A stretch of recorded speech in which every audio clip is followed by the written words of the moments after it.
Muy buenos días con todos. Muchas gracias por estar atentos a esta clase en la cual vamos a hablar acerca de los ciclos biogeoquímicos y vamos a realizar una introducción antes de hablar acerca de los ciclos del nitrógeno, del carbono, del oxígeno, etcétera.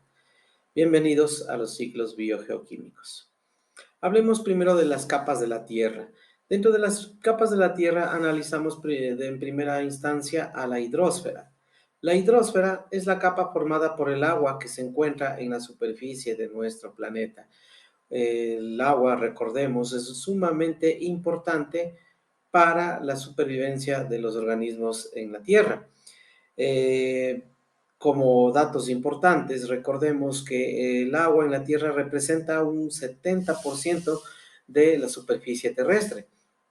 De ese 70%, el 97% lo constituye el agua salada, lo cual quiere decir que nos resta únicamente 3% de agua dulce disponible para el consumo de los seres vivos. De ese 3%, la mayor cantidad de agua dulce se encuentra en los glaciares, una pequeña fracción se encuentra en lo que es ríos, lagos y aguas subterráneas.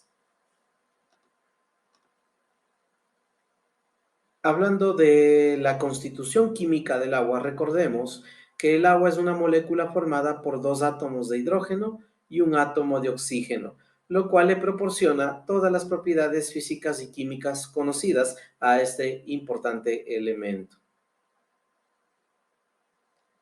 Otra de las capas que vamos a mencionar en esta temática es hablar acerca de la atmósfera. La atmósfera es una capa gaseosa que envuelve a nuestro planeta y que se mantiene unida gracias a la fuerza de la gravedad. Esta capa gaseosa no escapa al espacio debido al tamaño de nuestro planeta, lo cual le permite proporcionar una fuerza de gravedad suficiente para mantener a la atmósfera junto a nuestro planeta. Podemos ver ahí las diferentes capas, por ejemplo, de arriba hacia abajo, la exósfera, la termósfera, la mesósfera, la troposfera, etcétera. La atmósfera nos provee de gases que son imprescindibles para la vida de los seres vivos, nos da protección frente a los rayos cósmicos y distribuye la energía del Sol para toda la Tierra.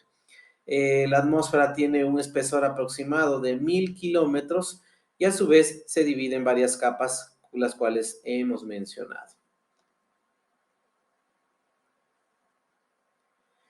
Dentro de la atmósfera, recordemos que es muy importante el aire que los seres vivos necesitamos.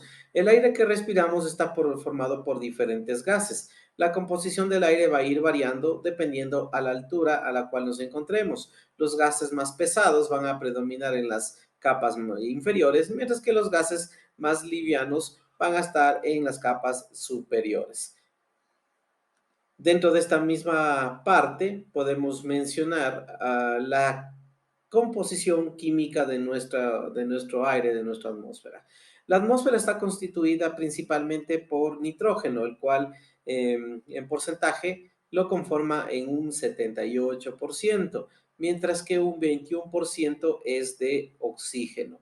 1% restante es de otros gases como el vapor de agua, el dióxido de carbono, etcétera.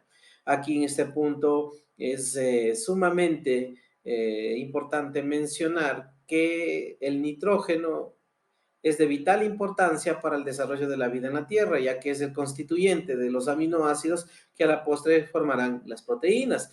Y los principales los organismos que utilizan el nitrógeno son las plantas para luego proporcionarnos nuestros alimentos.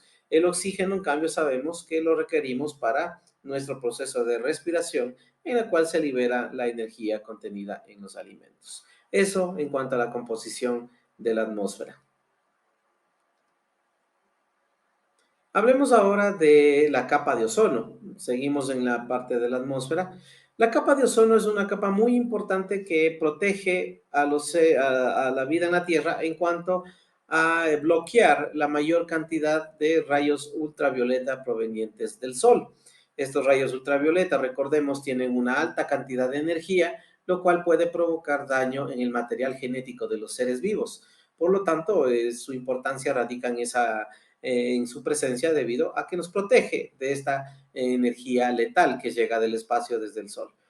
Recordamos también que la capa de ozono, debido a las actividades humanas, se ha afectando, por lo cual se ha degradado esta capa y se ha formado el famoso agujero de la capa de ozono, debido a que el ser humano utilizaba compuestos como los CFC, los cuales al llegar a la capa donde se encuentra este débil manto que tenemos, que es la capa de ozono, degrada a la estructura química de la capa de ozono, que recordemos está hecha de 3 átomos de oxígeno. Con estos compuestos que el ser humano ha utilizado, se ha venido degradando la capa de ozono hasta formarse un agujero en esta capa, que es lo que se conoce como agujero de la capa de ozono.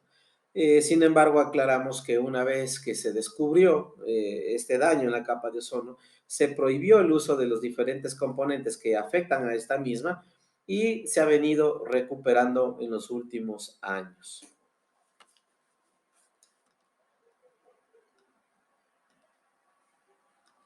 Continuamos. Hablemos ahora de la estructura de la geósfera, la otra capa de nuestro planeta Tierra, la cual está constituida de 3 subcapas principalmente: el manto, la corteza, el manto y el núcleo, perdón. La corteza terrestre, hablando de estas capas, la corteza terrestre es la capa más externa de nuestro planeta, es donde se desarrolla la vida de los seres vivos. Es la de menor grosor y es la más joven de todas las capas. Forma parte de esta parte es la parte sólida de nuestro planeta, ¿no? A diferencia de la hidrosfera, que era la parte líquida, la atmósfera, la parte gaseosa, la corteza forma parte de la parte sólida de nuestro planeta. Las partes que constituyen a la corteza terrestre son dos: la corteza oceánica, que es la parte de la corteza que cubre o está cubierta por los océanos, y la corteza continental, que es la capa que es mucho de mayor grosor, a diferencia de la capa oceánica, llegando incluso a los 70 kilómetros de espesor en las zonas montañosas. En promedio, la corteza terrestre, cabe aclarar, tiene un grosor de alrededor de 35 kilómetros de profundidad. El manto, el manto inferior tiene las siguientes características. Por localizarse en la parte media de la superficie o de la estructura interna de la Tierra, también se la denomina mesósfera, que significa esfera mediana. Tiene un espesor de alrededor de 2.250 kilómetros. Tiene elevadas temperaturas, ya que se encuentra en contacto con el núcleo de la Tierra, ¿sí? Y a medida que aumentamos en la profundidad, va aumentando la concentración de hierro, por lo cual y además se considera que se encuentra en estado sólido, ya que en ella se propagan tanto las ondas P como las ondas S.